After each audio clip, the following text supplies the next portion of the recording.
那另外我们再来看看，包括中国大陆的科技现在发展到什么样的地步呢？我们来瞧一瞧大家看到比亚迪现在跟大疆联手推出车载无人机系统请导播让我们看一下这个画面。这个画面呢是这个说他们是这个应该是全球首创，你无人机可以在电动车上头起落大家有看到吗？它可以飞起来，然后飞高高可以去帮你看哪里有停车位之类的车载无人机可以一路跟着你的车，可以拍越野纪录片你到沙漠去，你到很多地方去，这个无人机呢就在你的头顶上跟着你一起走，然后接受你的控制。如果是在都会区里面通常前面有没有塞车或者是交通事故，你也可以让你的这个无人机升空，然后去看看前面的路段发生什么事情，听起来是很酷，对不对？好，这个是应该是世界首创的一款由比亚迪联手大疆推出的一款可以从车顶起飞的 4K 无人机系统，叫做凌渊那我们也可以看到呢，包括它从平台起飞，并且可以在时速1小时54公里的这个范围里头持续跟拍必须讲很多人看起来觉得蛮有兴趣的，因为如果它是很好用的话，真的是蛮有兴趣的。那另外我们看到比亚迪2024年去年的营收已经突破3.5兆，销售额首度超越了特斯拉。可是也有人要问，美国不是在围堵吗？在围堵中国的科技呀怎么搞的？他们还可以一直不断的突破我们看到川普又出手了，他把多家中国的科技公司打入贸易黑名单包括你看到一系列中国 AI 大模型的开发相关的12家公司都列入实体清单。可是其实过去用好多次了，贸易战也打很久了，有的有效，有的没有效，可是川普还是继续用。那我们来看看博鳌有一个经济论坛，它2025年的报告就讲了 DeepSeek。这就是美国对中国晶片出口限制激发出来的创新。我把你围起来，不让你发展，它就在小院高墙里面发展出这个 DeepSeek， 它自己长出来了。所以你看到 Bloomberg 的这个报道说DeepSeek 只是第一枪，全球 AI 行业将被中国模式改变。而另外大家比较关切的是4月2号，川普的关税解放日快到了，他到底会怎么宣布呢？那我们也可以看到呢，包括接近川普的人士说，川普的重点是要赶快把钱拿到，他要收到这个税金。那印度现在有一个准备，因为印度是这个赚了很多美国人的钱，那所以呢，他现在呢要大砍美国进口的货物的关税。我们看到印度政府内部他们自己估计因为这个川普对他的对等关税，他们自己估计可能会高达87%，所以呢，他们觉得说这个到时候他们所有每一年输往这个美国的货品大概有660亿元呢，如果要这个加征这么高的关税，那不得了，所以他们现在要砍美国进口的货物税希望可以减缓这样的冲击。而另外呢，我们看到欧洲日本、韩国跟欧洲这些大的这些车厂，现在不断的把这个车赶快出口到美国。为什么要这个把这个对等关税实施之前赶快运过去所以你可以看到供应链的压力也飙升了不管是美国不管是韩国、日本或是欧洲所以你可以看到现在呢世界上的这个贸易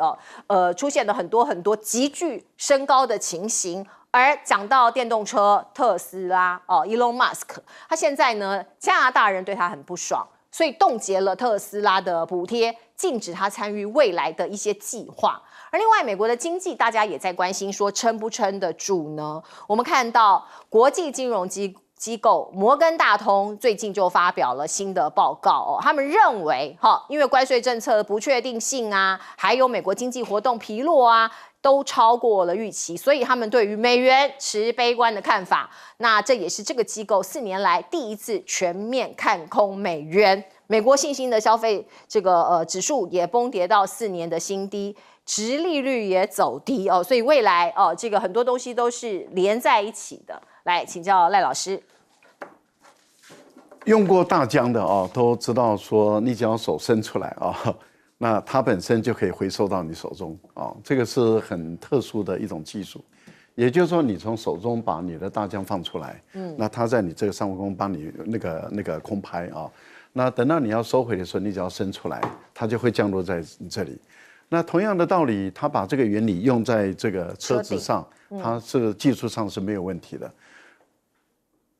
我觉得大陆的这个电动车跟这个低空经济都整合在一起，还有跟这个车控的系统，还有跟整个车载的这些软件都整合在一起的时候，它就让车子已经不再只是单纯的车子了。欧美的科技工业的发展是他们按照传统的方式走。可是中国的科技工业的发展是按照市场的需求走，也就是说，我们都知道，我们去买车子，买欧洲、买美国车的时候，是他给你什么你就收什么。但是中国大陆它是市场需求，他先去弄清楚消费者要什么，他就尽量去满足你消费者的要求。所以它是消费者市场的导向，它发展出来的科技当然就更贴近我们个人的需要。由于更贴近我们个人的需要，它当然它的卖的就更好嘛。那这样的一个发展下的时候，他就把传统的欧美的车都打败了，连特斯拉也根本没有办法跟上中国的脚步。为什么？因为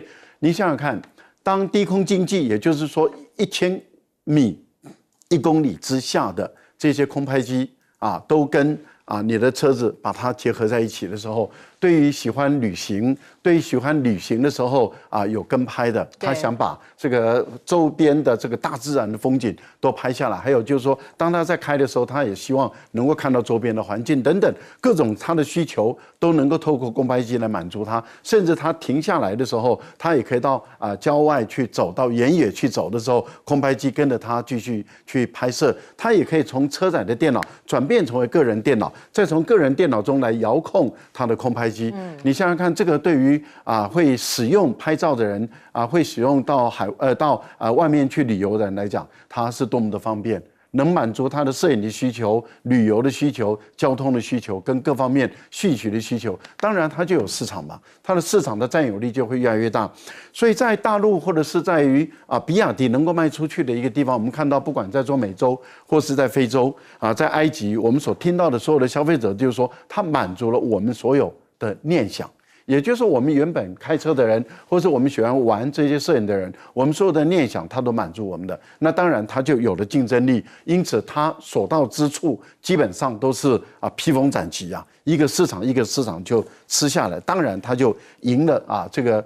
特斯拉。特斯拉它的进步的速度太慢了，主要的还是它的 CEO， 它的最重要的灵魂人物，在这段时间花太多的精神在政治上，而不是在它产品的这个世界的竞争上。我觉得这个领导人实在是很重要。马斯克可能要尽快的回归到他的本业里面，把他的这些产品做得更好，更能够有竞争力。不然的话，特斯拉真的还有可能又被玩彻底打败，他有可能从美国人的骄傲变成美国人的灰暗的一页我想这个马斯克自己要做决定。另外，我们看到关税战的问题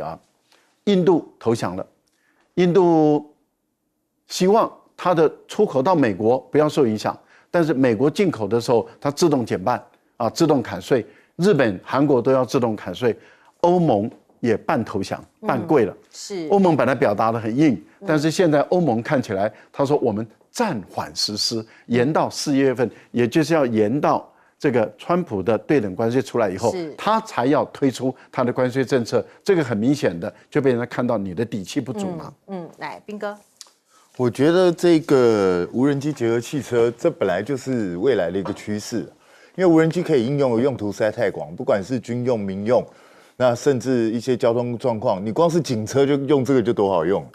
所以这个应用，这个我觉得一定是未来的趋势只是相对的，它能够发展到什么样的地步，价钱在多少。那我觉得如果要以价格 CP 值来看的话，全世界要跟中国大陆拼这一块，恐怕是很困难的。我相信西方也可以造出类似的东西，但那个价格多少钱，然后耐用度到底会不会比较好，这个就比较存疑所以这个当然对其他的这些汽车制造业者又是一个警讯。那只是现在川普政府还是用老一招，反正你只要有发展我就封锁你，你只要有发展我就制裁你。但是你用了这么多年，看起来并没有发生非常显著的效果。那特别是在 AI 这一块，你们之前本来以为说封锁晶片就可以封锁中国大陆 AI 的成长，这2天才刚出一个大新闻，就是 DeepSeek 的 V30324出来，整个业界又震撼，因为大家发觉这个东西它的发展速度实在是太快，而且它可以用在越来越普通的电脑上面，你成本又低，然后它本身又是开源，你自己又可以做很多方面的应用。那在这种状况下，它会迫使了其他西方的这些也不得不跟着一起它的开放脚步，所以这就是这边在讲的嘛，就是学习模仿优化，然后低价，然后巨大规模就把你打垮。所以现在这是西方 AI 所要面临到的头痛的问题。可是这个东西你光靠去封锁晶片啊，或者其他的高科技，单纯就可以这样解决吗？人家用的是没有你那么好的晶片，可是去完成了跟你一样的任务。这就是现在大陆让西方世界非常头痛的一个地方。那这个东西显然不是只单纯的靠单方面封锁可以解决，恐怕美国要去另想办法。那4月2号这个关税到底会怎么发展？川普现在好像有一点点松口，有一些东西他可能不见得会真的会征对等关税，但是有一些他还是会要。那世界各国当然都在严阵以待，都在就是有的是呈现一个就是我先退让的状况，那有些就是跟你强硬到底，那各自有各自不同硬的方法。那我还是那句老话，就是当大家都在严阵以待的时候，我们到底对这些东西做好准备没有？现在我们好像就是用寄望的方式我们给你买了阿拉斯加的东西啊，要帮你建这个天然气管线啊，我们台积电要投资你1000亿啊，所以它应该不会对台湾太狠吧？这个东西我觉得恐怕不能够用抱以希望来这样去看，应该有更实在的一些东西当全世界都在想尽办法、绞尽脑汁去因应川普带来的风潮的时候，我们如果是这样因应，就未免太拖大。不要把脑袋都只花在国内的斗争，要赶快去想想怎么样让台湾在这一波的惊涛骇浪中能够继续生存下来。那至于马斯克，我是说活该。不是你自己是商人，你本来就知道你去接了政府效率部之后，然后你又大刀阔斧，你应该要知道自己会发生什么事所以你被人家针对刚好而已现在就算川普祭出说谁敢毁灭恐怖攻击这个马斯克的车子，我要判你20年，那又怎样？美国地广人稀，那个很多地方我把你车烧了，你都不知道是谁对不对？所以这个东西。那个恐怕很难去遏制这种风潮，特别是你知道美国很多人是牛脾气，你越这样讲我越要来，这个恐怕不是这样就可以解决的。那我觉得接下来马斯克会遇到更多针对性的报复，这是必然的，因为你在断人家的生路，而且对其他世界上这些国家来说，因为你有特斯拉这个产业，那你在川普政府内部站在又是一个非常关键重要的地位。所以我打击你就等于是逼你去跟川普讲不要对我太狠，所以我当然一定会对你下手攻击嘛。所以马斯克我觉得他已经慢慢到了一个你到底想要做商人还是想要做政客，我觉得他到了必须要去选择的时候。请教将军怎么看？那我们现在看这个大疆跟比亚迪合作，对。这个如果说是跟战车合作的话，大家有没有想到什么样的场景？我跟你讲，那叫做地空整体作战。是这个如果战车上面放下无人机出去，我们军中在行军的时候，前面那个通常叫尖兵了各位应该有听说过尖兵，就在前面看看，这个有没有敌人埋伏啊，或者是怎么样，会不会对我们车队发动攻击？我觉得俄乌战争的时候，在3年前的时候，俄罗斯有一个战车的车队就几乎被团灭就是因为他们没有派出尖兵。那如果说是有一架无人机在前面做侦察或者指示目标那我想说是对这个战车的掩护对整个车队的安全会提供更好的保障。那以前我们是用人来做这种工作，就尖兵班、尖兵伍在做这个工作。那现在如果有这个无人机来讲的话，我想运用在战车上面来讲的话，那叫做地空整体作战吧。那我们现在看比亚迪比亚迪一定远远领先于这个特斯拉。特斯拉现在已经，我个人觉得说它没有什么，为什么会失败呢？第一个当然是这个马斯克自己本身的问题了。现在美国来讲，等于说把特斯拉跟马斯克画上等号，马斯克又跟这个川普政府画上等号。那川普政府大家会联想到的就是你不管是大裁员啦，或者是挥舞的关税大棒，或者是移民政策，对很多人造成不满。所以我们看到特斯拉很多地方都发生打砸抢的这种现象哈，甚至很多的车主就将那个 mark 改掉。当然，我们这个节目是不鼓励做这种暴力的行动，毕竟那个财产是他个人的财产。对。那马斯克是他个人的政治主张问题哈，对私人财产其实真的是不需要去对人家做破坏。可是我们这东西你也可以从中看得出来，这是第一个，你跟政治上挂上钩。第二个，我觉得特斯拉其实真的是不怎么长进的。这10几年来，平常讲，如果说你要买特斯拉，它有4种车型嘛 ，Model 3。各位去看看 Model 3有什么特殊？没有什么特殊啊，对不对？它那种平价车款，其实你去看的话，你要不然你就是买它的高阶车款 Model 这个 Model Y S 这种等级的，或许还可以享受到这高科技。那阉割版的 Model 3或 Model X， 我觉得真的是我自己去看以后，真的引不起我的去购买的一个欲望，因为它没什么特殊。那我们反观比亚迪，在这段时间里面，它不断的创新，我觉得比亚迪能够超越特斯拉是可预期的，有几点理由。第一个就是说，它不断的创新，尤其是在电池技术方面，它现在已经研发出来5分钟可以充电400公里的这种充电的速度，可以避免里程焦虑，还有充电的这种浪费这个时间。这第一个，它不断的创新。那车型就像我们刚刚前面讲的，它可以跟这个无人机结合在一起，这也是一种创新。所以它第一个，它不断的创新，可以让这个消费者有更这个购买的这种欲望。第二个，我觉得它是车海政策，对不对 ？Model 来讲特斯拉就那4款车款嘛，它没有什么特别的车款，但是我们看到这个比亚迪来讲，它从高阶的你要开很有面子，你就买仰望那种很有面子的车子，价位很高哦。包括纽森去这个中国的时候，他说我要买2架，到低阶的车款它都有卖。另外，它一体式从这个电池的生产，对不对？到这个滚装货轮运送这个船，整个运输的产业链，它成本就可以降低下来。所以我觉得这个比亚迪未来在这几方面来讲的话，要领先特斯拉是可以预期的。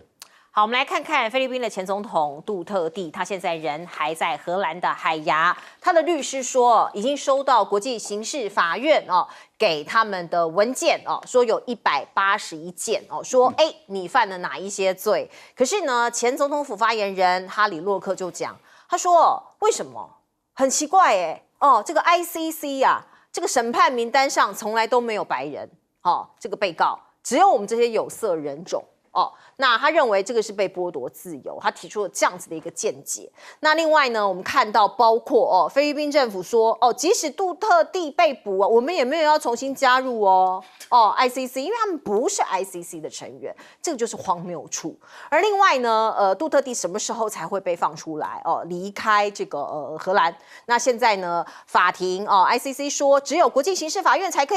可以下令释放他所以任何相关的请求都必须向他们提交这是来自于 ICC 的发言人的说法。而另外我们再看到呢，因为他被控杜特地被控的罪名是违反人类罪不是很多毒贩被打死吗？他说现在可能要把他的财产没收，然后赔偿给这些被打死的人的这个钱抚恤金。可是马可仕政府呢的发言人出来说话了，他说没有我们没有做出这样的承诺，就是要冻结菲律宾政府这个冻结这件事情，他们没有做出承诺。因为国际刑事法院还没有对菲律宾有管辖权所以现在的说法也是莫衷一是而另外呢，我们再来看看。包括这个莎拉，也就是杜特地的女儿，副总统，她深陷弹劾案那其他的家族就出动了，因为参议院现在要求传唤莎拉杜特地就弹劾的指控来做出回应。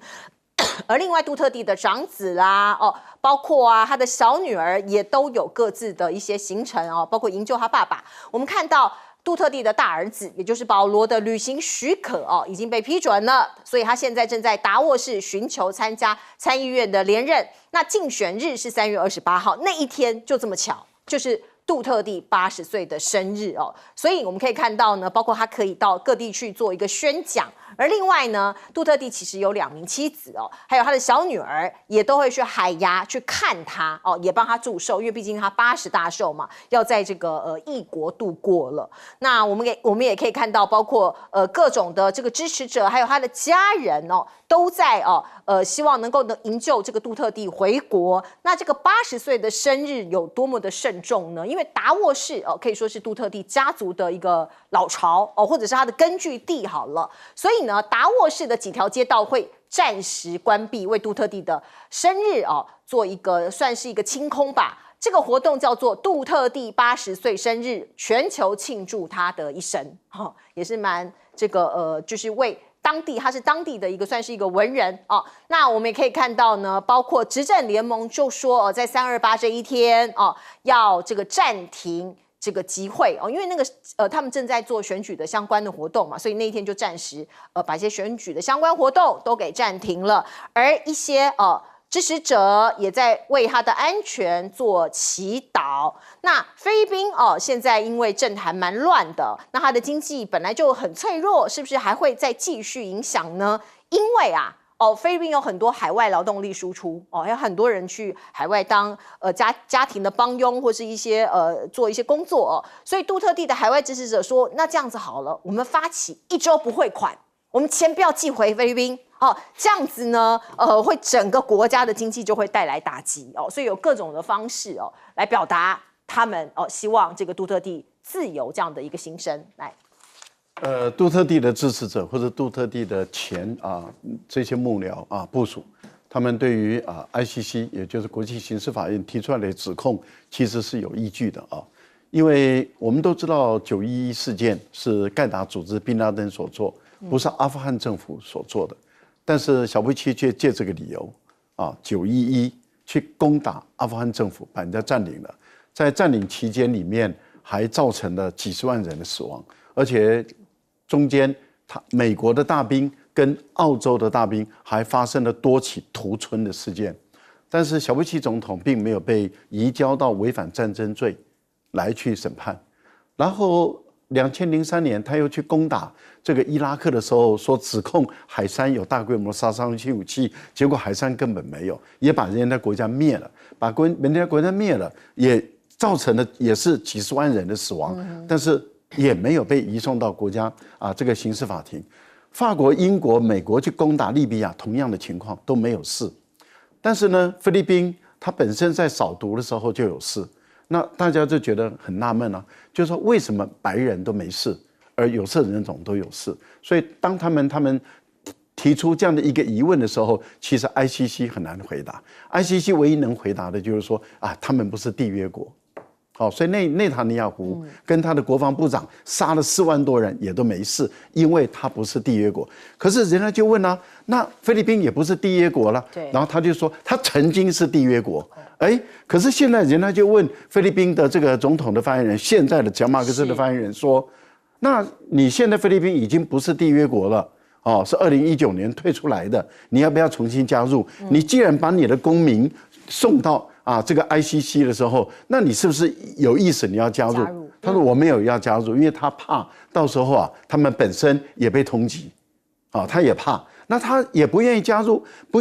你怎么把你自己的公民送到 ICC 去呢？然后当这个 ICC 说要冻结杜特地的财产的时候，他说对不起你对我的国家没有司法管辖权，你对我的国家没有司法管辖权，你对我的国家的公民的财产也没有司法管辖权，你怎么可以主动的把自己国家的公民移送到 ICC？ 这个前后就矛盾了。所以大家就看了以后就觉得说，你小马克思的总统，您的所作所为基本上都是前后矛盾，牛嘴不对马头，然后很明显的就是一场政治斗争，然后你用 ICC 当刽子手来当政治斗争，而 ICC 自己也愿意当刽子手来去介入这个事。那你看看他现在 ICC 对任何大国、强国不参加的国家，他一点办法没有，特别是白人的国家，他一点办法都没有。然后他也不会去对他们怎么样，专门来整有色人种的。我觉得他自甘堕落，把自己的形象搞到全世界绝大部分人都看不下去，连我们在台湾都看不下去了。台湾有多少破坏人权的事让人家母子分离，昨天在机场哭成那个样子，看了心里面都难受啊。那为什么？ICC 你在哪里？欧洲、美国，你的人权组织在哪里？都消失无影无踪。我就觉得啊，这些 NGO 啊，后面就是 USAID 供应的，不是吗？好，我们接一下广告。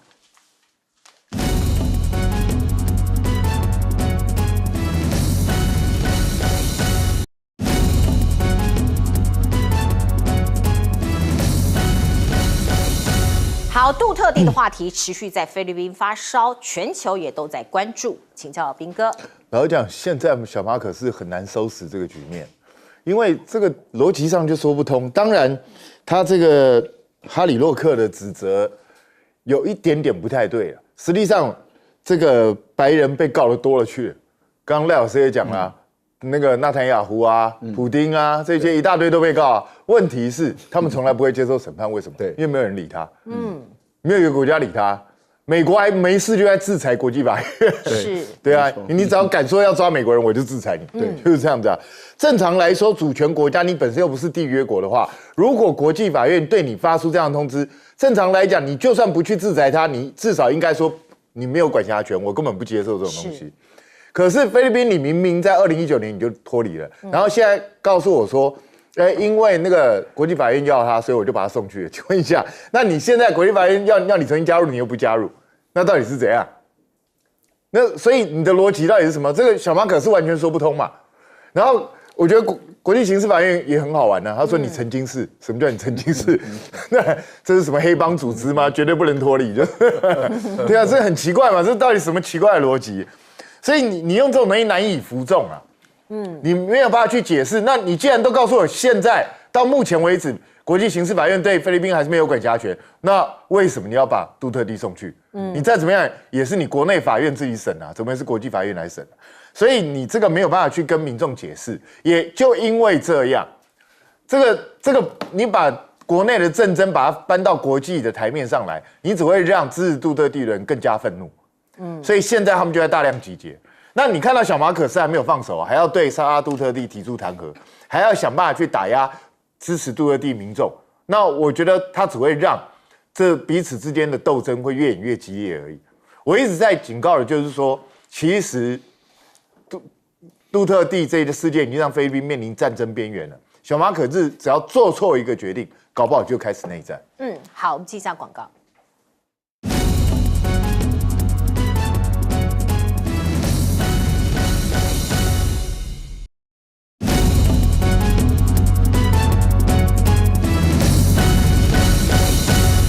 好，菲律宾的政治动荡，经济现在也受到了影响。将军，其实我们都知道，菲律宾很多的外汇都来自于他们劳工在国外很辛苦的工作，不管是男的当菲佣，女的当菲佣啦，男的当菲劳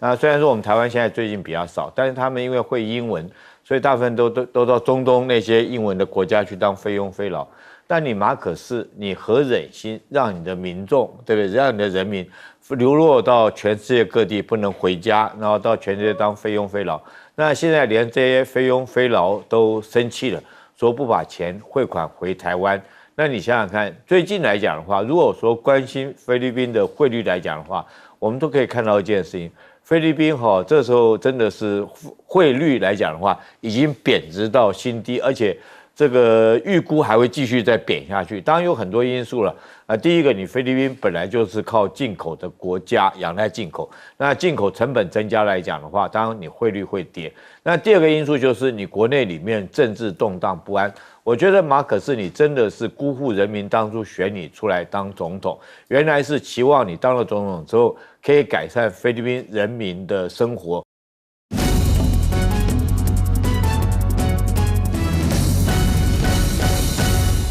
好，欢迎您回到新闻大白话的节目现场，我是钳子，介绍这1个小时的来宾。首先是国际政治专家赖岳乾老师，主持人好，观众朋友大家好，以及资深媒体人谢寒冰，主持人好，大家好。另外是退役少将厉正杰将军。钳子好，各位观众大家好。好，观众朋友，我们来看看全世界的地缘政治现在有很大的改变。我们先来看看各国的军武力量好了，从一些蛛丝马迹来看，包括25号很不幸的，我们看到法国知名的特技飞行队。巡逻兵飞行表演队在空中做演练的时候，发生了惊险的意外。您看到2架飞机互撞，哇，这一幕很惊人，从高空跌下来哦。幸好，不幸中的大幸是2位飞行员跳伞逃生成功哦。不过这一幕呢，在大家眼前发生，还是让很多人吓了一跳，说哇。这个法国的这个空中的武力或者是空中的训练，是不是有一点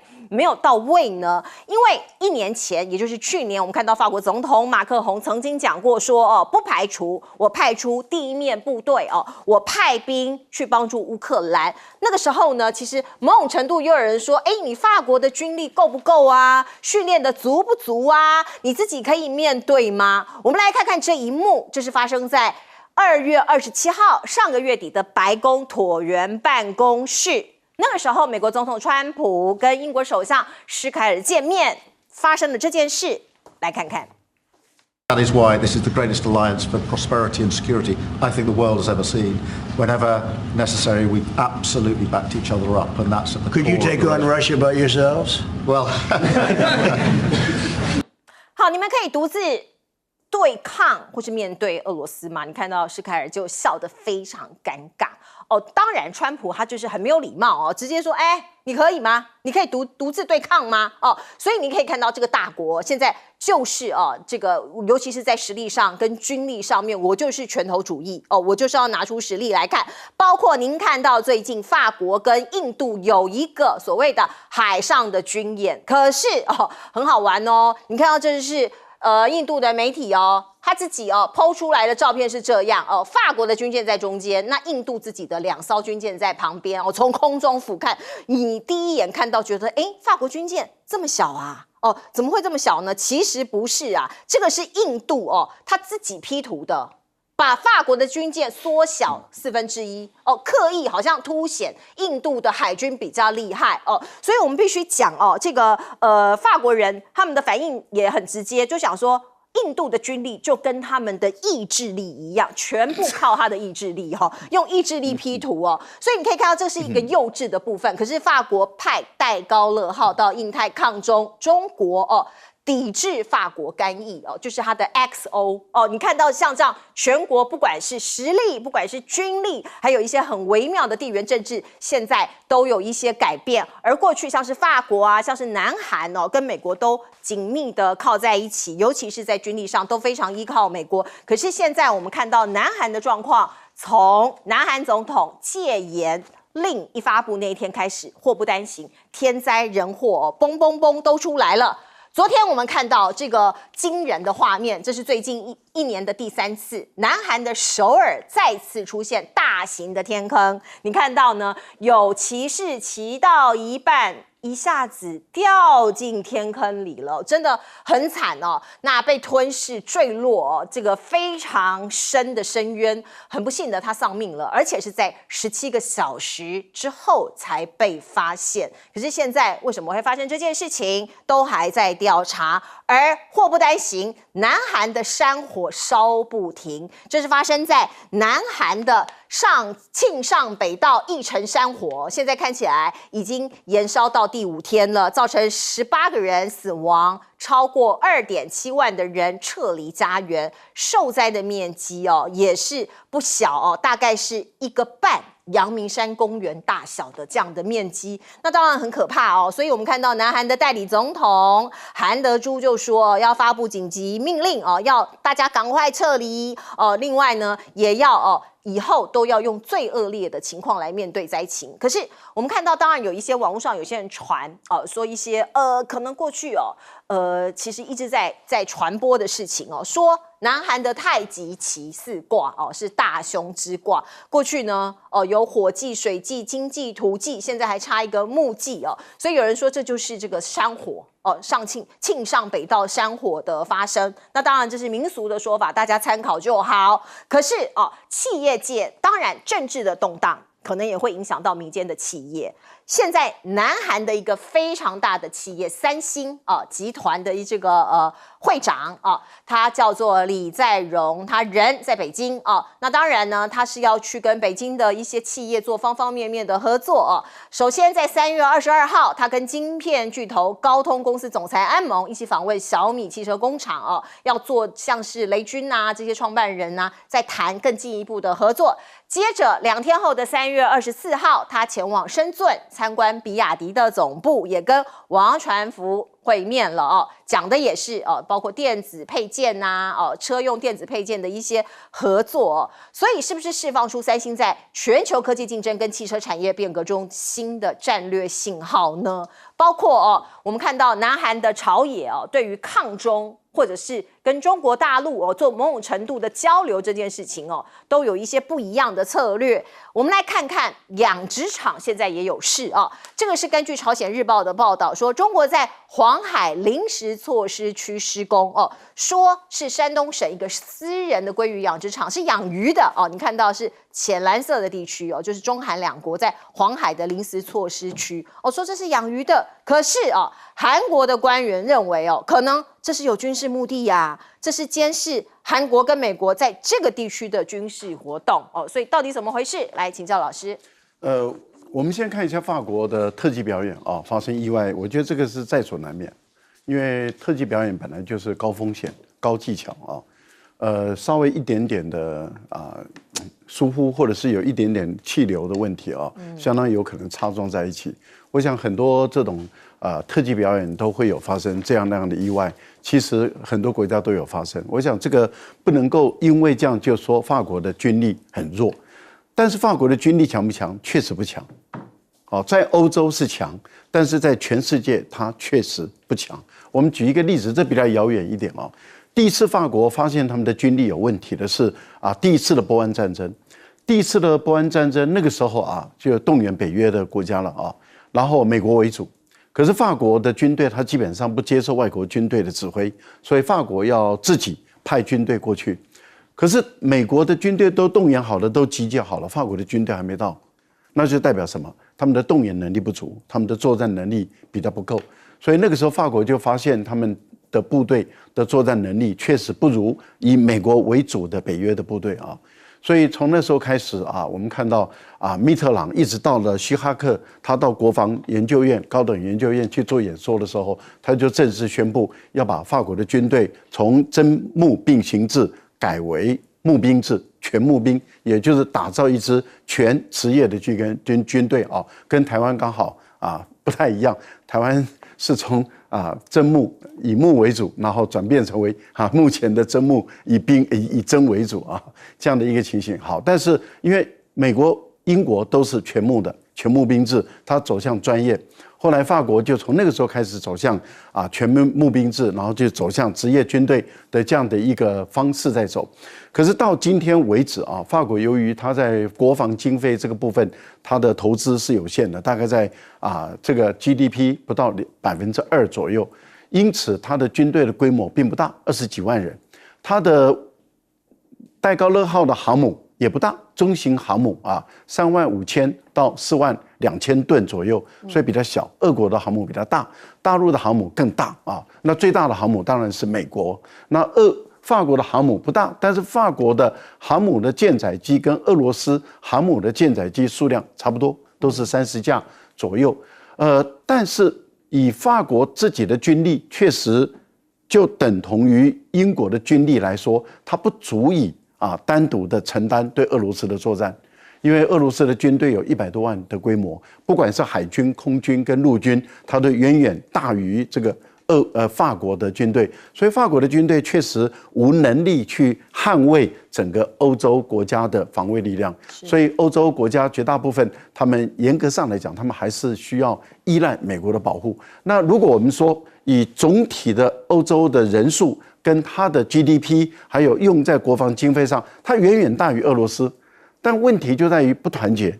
一盘散沙，然后他们也没有办法建立一个统一语言跟统一指挥系统，也就是只管通勤，他们没有办法建立单一个标准化。如果要单一的标准化，就必须要回到北约的系统了，不是欧洲的系统？那回到北约系统，那就是美国主导了。整个参谋本部基本上来讲就是美国主导，因为我在北约有见习过，在北约待了不算长的时间。那但是我到了北约以后，我就发觉它的整个军队的设计的格局完全是美式的。跟欧洲的军营都有很大的不同，所以它的整个指挥系统全部都是以美国为标准。那今天欧洲如果欧盟要自己打造自己的军队，法国确实没有这个能耐。这也就是当马克龙想利用这个机会来彰显法国成为欧洲的领导人的时候，会遭到一些讥笑。也就是说，很多人会嘲笑他说你不够格，然后他说我提供核保护伞，像马克龙前段时间拿了一个他的3色旗的雨伞在那边来表现说我可以提供给欧盟的国家核保护伞，马上就被人家笑说你才200多枚，顶多300枚，而俄罗斯就有5000多枚，你不过就是他的零头罢了。那这样的一个情形，就让法国人的这种善于说大话、说美丽的、华丽的语言的这种包装，然后就显得他非常的软弱。是来请教彬哥。法国的军事实力，我想大家都知道。那你如果现在主要是发生在乌克兰的战争，法国一直讲说他要去征兵要支援，可是法国到底有多少家当可以拿得出来？法国陆军现在编制上不过12万。实际作战部队只有7万7，那个人数比我们台湾还少。那我直接讲，其实法国陆军如果以现在来讲，他实力恐怕比乌克兰还弱。讲实在话，那他怎么样去支援乌克兰？所以我觉得自己有多少实力去讲多少话。所以法国为什么讲出来会被人家笑，是有道理。同样，英国也是一样啊。英国其实现在实力也是不断的衰退当中。然后他又一直想要说，号召志愿者联盟啊，什么一个，然后在欧洲还想要有发语权，所以就会被川普直接消遣啊。你可不可以独立对抗俄罗斯啊？你就去试试看啊。那斯凯尔也只能尴尬笑一笑，不然还能怎样？对不对？那当然，川普也没有逼问下去了，因为当天其实是记者问的。那我必须说，同样的，很多人喜欢碰风嘛。印度，你觉得他把戴高乐2号缩成这么小？其实我觉得他开心就好，真的，他开心就好了。这个没有，不要跟印度人认真，好不好？他没有在航母上面给你弄马戏团表演，已经算是很好了。对，所以我觉得他们喜欢就好，这个不予置评啊。那导致南韩最近真的是多灾多难，政治上面的纷纷扰扰还没结束。你看韩德洙最近又被无罪了，然后现在又重新回到他的职位上。那这个对南韩政坛会造成非常大的影响。我觉得他们现在正在看风向，看韩德洙现在无罪之后，那国民对尹锡悦未来反应怎么样？我觉得南韩的司法恐怕是在玩这一招，这个其实是很不好的。那这一场大火其实也造成非常严重的损失，而且今天又有一架直升机也掉下去了，所以这真的是其实蛮糟糕的。那就看他们是不是能够快速解决这个问题。那可是如果要去讲到说，因为他国旗那个八卦只有一半害的，我觉得这个有点离谱了啊。因为他这国旗不是现在才有的，一直都有。还有人说，因为他只弄八卦一半，所以就变成南北韩分裂。那问题，北韩的国旗不是这样啊？那这到底怎么样？我觉得这个就是不用去讲了，人家自己的解释是很美好的。他是乾坤坎离嘛，四卦嘛，所以我觉得也不要去太去琢磨在这种虚幻无影的事情。那导致南韩现在在经济上也遇到很大困难，三星最近各种问题层出不穷，包括晶片，它都遭遇到很大的瓶颈。实际上，现在他们内部自己慢慢知道，他们在先进制程这一块恐怕是很难追得上台积电。他们不管良率也好啊，整个技术的研发也好，他们现在其实就非常苦恼。那可是我们也可以注意到，就是过去台湾很多人常在笑，你看吧，韩国跟中国大陆签了 FTA 之后，经济每况愈下，所以你台湾还要跟大陆好吗？还要继续签服贸吗？货贸吗？那实际上大家没有注意到一点吗？最近中日韩在干什么？重新研讨他们的经贸协定。那南韩有说，哇塞，我跟你中国大陆签了 FTA 之后每况愈下，那我不要签了，我们现在转换另外一种形式。没有，他反而是更积极的想要试图开拓中国大陆这边的市场，想要展开双方合作。为什么？一个很简单的地缘政治关系嘛，他就在中国大陆旁边嘛，他不然你要他怎样？难道要去跟北韩做生意吗？还是要跟谁？所以我觉得很多时候不要去忽略掉了一个基本的地缘政治。如果把什么东西都把它架空来谈，那当然没有办法看到事实的真相。那至于说中国大陆跟韩国在黄海发生这个纠纷，我觉得这个其实没什么大不了的。他们其实3天2头在那边都发生纠纷，你知道，不是你警告我，就是我警告你，然后都说对方越界干嘛，所以这个大家习以为常就好，这个就是弱化版的南海纷争而已。哦，OK， 来请教将军。我们今天是讲八卦，八卦。首先我们先讲印度的八卦哈，印度三哥又在讲笑话给大家听了哈，批这张图，当然他是为了凸显自己有双航母了哈。但是你知道这2艘航母来讲的话，它是传统动力的，是滑跃式起飞的哈。然后这个人家法国戴高乐好歹那艘是核子动力，而且是这个蒸汽弹射的哦。虽然说舰载机数量差不多，但是它这将舰载机放飞的速度比你快。那为什么说是八卦呢？因为最重要一件事情，你知道印度的这艘维特兰特号航母的舰载机，他们自己生产的叫光辉战机，没办法在这边起降因为它的翅膀太大了所以升降机上不了，所以马克宏就跑去跟他讲说，你起降没关系啊，我卖给你，我正风，我量身为你定做，我的翅膀可以折起来刚好可以下得去。那所以说，现在维特兰特号是跟法国买的战机。好了，这要是你去羞辱人家法国，万一人家法国马克宏一生气，飞机不卖给你了，我跟你讲，那2艘航母真的是连战机都没有，那要你这种航母干什么？那再来我们讲法国这个国旗哈，为什么我对这个国旗特别有兴趣？其实你知道，这个我们这个太极图哈，南韩，这个不只是我们不只是这个我们这个太极图，你知道我们三军大学用的图像就是这个图。你各位可能不知道我们军事上面，所以这个图有很深的，不管在哲学上面，甚至在军事上面都有含义。那我们看它跟韩国的国旗比较，其实很多军人应该都知道，因为我们很讲究这个太极我们毕业的时候，像赖老师就知道这个三军大学，我们带的徽章上面就带一个太极图我们军服上面挂一个太极图虽然说那个图不大但是仔细去看有一个太极图。为什么？各位你看一下这个差别在哪？第一个是黑白，它是这个红蓝黑白，而且是左右对称，左右代表的是相辅相成嘛。然后大家注意到黑中有白，白中有黑，代表的对我们来讲，军事上面来讲就是机正并用，有正无奇，遇险则阻，有奇无正，事急即阻。所以要讲究攻守一体所以这个东西是有很深的哲学含义在这边。但是我们反观韩国这个图是上下，而且是红蓝红蓝来讲的话，代表水火，那你又上又下，是不是在对抗的形态？这边是代表是相辅相成，这边是上下对抗。所以我们看到韩国韩国分裂。第二个来讲，我们看到它这个八卦里面它少了4卦，但是这少这4卦，它有的这4卦什么呢？是天地。那你天就应该在正上方嘛，你天是斜的，地也是歪的，那你国家怎么会正呢？对不对？然后水火来讲的话，这个水在上面，火在下面，你会不会觉得这有点怪怪？难道是水蒸气吗？这个火在下面煮这个水吗？所以韩国到现在为止，其实我们一直在讲说，这个国家到现在为止脾气很刚烈、很刚硬，是不是跟他们国旗有关？其实这个传闻已经很久了。是当初这个图听说好像是清朝画给他们的，那他们为了自己本身来讲，凸显它独特性，所以他做了很多的修改，变成这个样子。可是他又没有中国的哲学思想在里面，所以搞出一个4不像。没有错，其实很多民间的说法都有类似这样子的一个分析也非常谢谢将军。